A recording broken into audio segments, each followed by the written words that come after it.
Hello,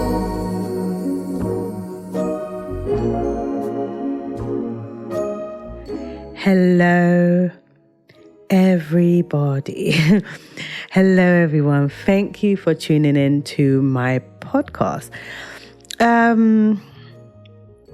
I've been away reflecting, just thinking about life. And I just feel like I wanted to do an episode where I spoke directly how I feel like my forgiveness journey was for anybody out there that's struggling with forgiveness. And I feel like, I would have appreciated a video like this when I was on my journey, or I probably wouldn't have, because when you're in a state of unforgiveness, you're very angry. And your heart is quite hard. So you're not as receptive to advice or chastisement or any form of feedback when it comes to forgiveness and growth. So I feel like I want to share my journey. And it might be a step-by-step type of video. I mean, this might be a series. I'm not sure. But I feel like I want to talk about it at length. So I'm thinking that right now I'm going to start with my willingness to forgive. So I feel like I'm going to start there. And then perhaps next week I might talk about something else, because I feel like it's so layered. But we'll see how it goes. I might end up going into it and just, weird how it goes. But I remember I think I was around, because I'm 35 now, and I think I was about 33 or 32. I think I was about 32. And I remember, it may have been later on, perhaps when I was 33. I remember having a conversation with somebody. They were sharing with me a story about, well, it's not a story. It was like they were gushing about the fact that they were going on a holiday with their mother. And I remember my response to that was, instead of it being kind of a positive response, like, oh my gosh, where are you going? Let me know, yada, yada, yada. I went into this 1 hour rant about just being negative about mothers and how so many people in the world are experiencing this experience with mothers and yada, yada, yada, instead of just understanding that my experience is different to this one particular person's experience in that moment. And I remember leaving mortified. I was so mortified because I was like, this person's really excited about this trip that they're going with their mother. And she booked this trip for Mother's Day. It was like a Mother's Day thing. And she was like, I'm going to go on a Mother's Day trip with my mum. I've booked this trip. We're going to go, da, da, da. She was really excited. And I remember just going off on her. And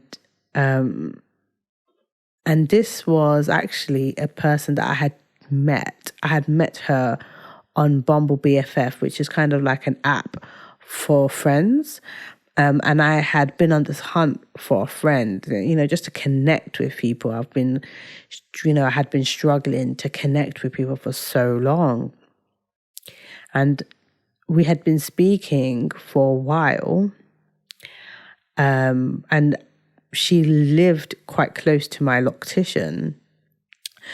She worked quite close to my loctician. So I thought, okay, on your lunch break, let's meet up for coffee. Because I was just about, I knew that my lock appointment was going to finish roughly around the time when her lunch break was. So we meet up And, this is the first time we physically meet. And I go off on this rant. And in the car, before driving off, I just remember just hitting my head on the steering wheel, thinking, what is wrong with you? What is wrong with you? This person is excited about her trip with her mother, and all you could do is be a wet blanket, be negative. And that's just, it was really hard on me. It was really hard on me. And I know that I ended up apologizing profusely to her, just saying, I'm really sorry, I'm mortified. I'm really happy for you kind of thing, enjoy your trip. But I'm grateful in that moment that I was so self-aware. But in that moment, my friend, she didn't say anything. She was kind of just listening, which in a way it's kind of like, oh, sorry that she had to go through that. And I vowed to myself in that moment that I was open to forgiveness. And I prayed, I said, God, help me forgive. And I was driving on the way home after that meeting. I was like, God, Jesus, help me forgive. Help me forgive. Soften my heart. I need to forgive. And the thing is, I always spoke quite extensively about people that would speak about, they'll say, men ain't this, men ain't that. And it's because obviously they had bad experiences with men. And because of that, they just assumed that all men were like that. They just assumed and put all men in one particular box because of the experience that they had. So they just assumed that they were all the same. And I used to always say, you can't just put everybody in the same box, right? You can't put, all men in the same box. You have some men that are of the belief that all women are materialistic or all women are gold diggers or whatever. And it is kind of the same ilk, it's the same thing, because they had some negative experiences that led them to that belief, right? And I feel like in that moment, I was like that community, but it was related to, mothers and stuff. So I prayed, and I was driving and praying. I just needed Jesus to intervene, because I knew in that moment that it wasn't something I could do on my own. And then my husband and I decided that we were going to get therapy, individual therapy. So we both had similar reactions, I'd say, to certain things. And it was affecting other aspects of our life. So we knew that we had to do something about it. So we both decided that we were going to get individual therapy. And we thank God for provision, because we were able to get, really good quality therapists. And obviously this is something that isn't available to everybody. But we were definitely very grateful to God for providing the means for us to get the therapy that we needed. And we both got really good, well-qualified therapists, experienced there, and Christian. There was, a few things that we wanted, and we managed to get them. So I remember during that period of time, I was really I told myself that I forgive, but I knew that I didn't forgive, because I remember when I was speaking to my therapist, and my therapist was like, you don't forgive. You haven't forgiven. We need to speak about this more. And I knew that every time I was speaking to people, I'd speak and I'll get triggered. So I didn't I felt like every therapy session felt like it was opening up old wounds, because I just felt like I was talking about things that I had already spoken about so much with everybody in my triggered state. But I still had that willingness to forgive. I still wanted it so badly. There was a moment when I was trying to find ways to just focus on the positives, and focus on things that focus on all the stuff in front of me. And the thing is that society really encourages us to hold resentment. They say you should own it, you deserve it, you are entitled to this. And the thing is, we're not discounting. Nobody is discounting what you've been through. Nobody is saying or undermining it, or nobody is trying to belittle your feelings and things like that. No, we are entitled to our feelings, but I feel like forgiveness is for us. Forgiveness is for our healing. Forgiveness is for our growth. There's an aunt that I personally know that she is holding on to so much resentment that she's experienced cancer. And the thing is that nobody really wants to talk about this, and it's kind of such an outrageous thing to say.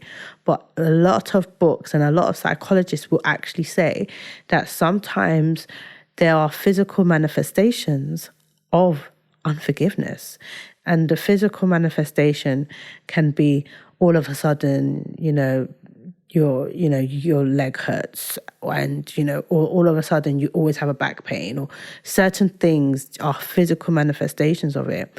There was a moment when this aunt lost her memory because, she's several effects of this cancer. And when she lost her memory, the physical parts of the cancer weren't as prominent. She was now able to walk.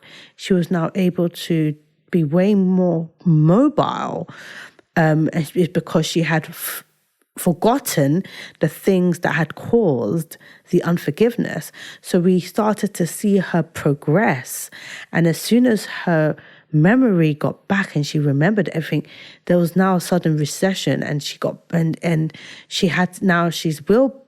wheelchair bound because she remembers everything. So, a lot of people, will say, oh, it's spiritual because everything in this world is spiritual. Nigerians will be like, it's a spiritual attack, but really it's a matter of her letting go of the unforgiveness. Like, I was listening to Pastor Stephanie, and she was talking about a time when her and some other pastors were praying for people and trying to cast demons out. And they were doing everything, and they didn't understand why there was this one particular lady. They couldn't get these demons to leave this lady who had been possessed by several demons. And then Pastor Stephanie prayed, God, what's going on? They have all the faith. They believe that these demons can be delivered, and that this woman can be delivered from these demons. So what's going on? And God told Pastor Stephanie that the lady is harboring unforgiveness towards her father. So Pastor Stephanie had to speak to her about this, and then they prayed about it, and they spoke extensively to the point that I'm assuming that Pastor Stephanie cancelled her to an extent that made her, come to a place of forgiveness, or come to a place of understanding to just give the pain over to God.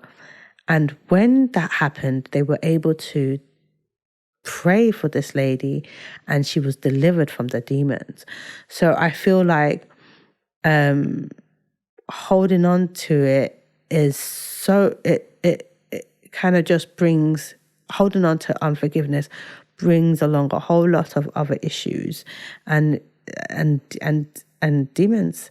So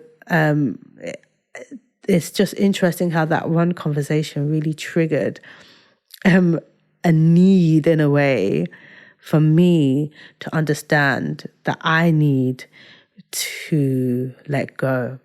And the thing is that, like, for example, there's like this lady on TikTok that she's like a master ranter, right? And she will rant for everything. And she comes like she's got quite a big audience because she's quite entertaining, and she's got quite a way with words. But you can tell that she's walking around with so much pain. You can tell that she's walking around with so much anger. And I think that when you are walking around with unforgiveness, it hardens you, right? And people, there's a lot of people that say, oh, I have no choice but to be strong. I have no choice but to be hard. The thing is that I remember when I turned 33 and I was like, I don't want to be hard. I don't want to be hard. I want to be dainty. I want to be soft. I don't want to be hard. I don't want to come across as this, hard lady, this hard woman that feels like she's got the world on her shoulders. I don't want that. And I feel like a lot of it was really all linked to the unforgiveness that I was holding on to. And I was willing and open. I was open to forgiveness. I was open to moving forward. And at the same time, I realized in that moment that the unforgiveness that I was holding on to and harboring was really getting in the way of actually building long-term friendships. Because my natural instincts always led back to thinking that somebody was going to do something to me. Somebody was going to be a backstabber. Or I just always assumed the negative. I wasn't the type of person that would be like, oh, innocent until proven guilty. It was always guilty until proven innocent with me. And I felt like that was getting in the way of me establishing genuine relationships and genuine friendships. And I also felt like the unforgiveness that I was holding on to was attracting the wrong type of people in my life, was attracting the wrong type of friendships. There was one particular friend that I had that she blamed her whole life's failures on me. And I allowed it and I accepted it in that moment. And I can only think that the reason why I thought it was appropriate to have such friendships is because I lacked forgiveness for myself, lacked love for myself. I feel like when we're on our forgiveness journey, we actually need to forgive ourselves for things as well. And there was a lot of things that I realized that I didn't forgive myself for. And I had nothing to do with this particular friend's life choices. It was all related to her choices, her family. But yet, because I, in that moment, was so self-loathing, I allowed myself and I allowed her to put everything on me. And the moment I decided that I was truly going to accept, that I was truly going to be free from all of that, I was able to comfortably walk away from such friendships, such relationships, because I was like, no, I deserve love. I deserve genuine friendship. I deserve grace. And also, I had nothing to do with these choices that you made. So a lot of the unforgiveness that I was walking around with for myself were linked to things I did as a child, linked to things that I did as a teenager. And it wasn't fair that I was so hard on myself for things that I did when I wasn't a fully formed, my brain wasn't even fully formed. I was still very much a child, a teenager, and there's certain decisions that you make that as a child, it's silly decisions. And I'm grateful that most of the decisions I made as a child didn't stay with me, as in like I didn't have to live with those consequences forever. but yet the lingering consequences were just me, were just my unnecessary unforgiveness towards myself for certain decisions. You know, when you kind of just think back at certain stories and you just like, oh my gosh, I can't believe I did that. Like just for one example, I remember when I was 14 and I went to a party with one of my friends, and we used to call them shubs back in the day. And I was wearing a strapless top. And I'm not the type of person that should be wearing a strapless top for quite a few reasons. But I was wearing a strapless top. And the thing is that one of the things that I used to be hard on myself was that I was so pliable. I was so impressionable back and as a teen. So there was so many things that I did out of peer pressure, and I wasn't, because it took me such a long time, I'd say even in my 30s, to really come to grips with who I actually am and who God wants me to be. So I was always kind of just thinking, is this where I'm supposed to be? Is this my scene? Is this my scene? Is this who I should be? So it was very easy for me to be encouraged to do certain things, and as easy for me to just be like, cool, because I wasn't sure of who I was anyway.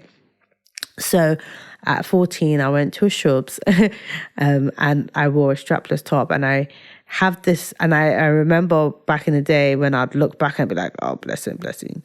But I remember, dancing, and I was in a sandwich, it was called a sandwich, yeah.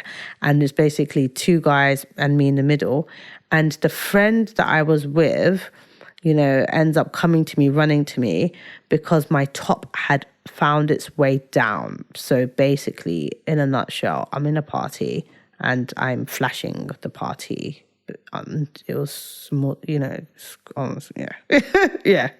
So my friend obviously pulls up my top. I'm not completely unaware, none the wiser of what's happening. So there's certain instances like that where I look back and I was like, oh my gosh, I can't believe I did that. I can't believe I'm 14 years old. Like, here's the thing. My natural instincts when it comes to fashion or dressing or whatever, I'm very covered up. I like to wear baggy clothes, or I like to wear things that are, I tend to cover up. And I remember that day, the things that I brought over to stay when I was staying with my friend, most of the time it was always everything I packed, were things that were covered up. And she was like, oh, let's go shopping. You should wear this. So naturally, if somebody was to say that to me now, I'd be like, definitely not, But back then I was like, oh, okay. So I just looked back at certain things. There was quite a few things that I did that I look back at it and I'm just like, why didn't you say no? What was wrong with you? And things like that. And I was really hard on myself for decisions that I made when I was such an unsure teenager that was still growing, that still needed, I didn't have somebody to really have candid conversations about, I didn't have some people to talk to really. It was only when I got to sixth form, to be honest, that I had somewhat of a mentor. And that mentor was my head of year. And she really encouraged me and spoke to me. And I spoke to her on a daily basis about things, about my choices, about my life decisions. And she was really, she stood, she was very encouraging. But I didn't have anybody that believed in me like that, to, have a conversation with me about my life choices and all of that. So I would say that one of the first steps, and like I've told you, this is definitely going to be a series, I guess, but I would say the first step to being, my first step to forgiveness was definitely, I'd say, forgiving myself and being willing to forgive. So yeah, I really hope that you will stay for part 2, because I'm going to talk about, I think next week I'm going to probably talk about my process with therapy and what I learned about that and what I learned about myself during therapy and for like, my 2 years of therapy. So definitely would love to share that with you guys next week. But yeah, so I don't know if you got anything from this, but hopefully you did. And I just pray that whoever you are listening, whoever's listening, I pray that God I pray that you experience the joy that comes with the Lord, because in his presence there's a fullness of joy. And I pray that you experience the freedom of unforgiveness. I pray that you get delivered from unforgiveness. I pray that his presence will be so potent in your life that you will feel like you can give him all your pain, all your hurt, everything that you've experienced. And know that he's got you and he has plans to prosper you and plans for great things. So yeah, thank you for listening, guys. And I hope you will tune into the next one. But yeah, thank you for listening. Goodbye. I'm joking. Bye, guys. Thank you for listening. Bye.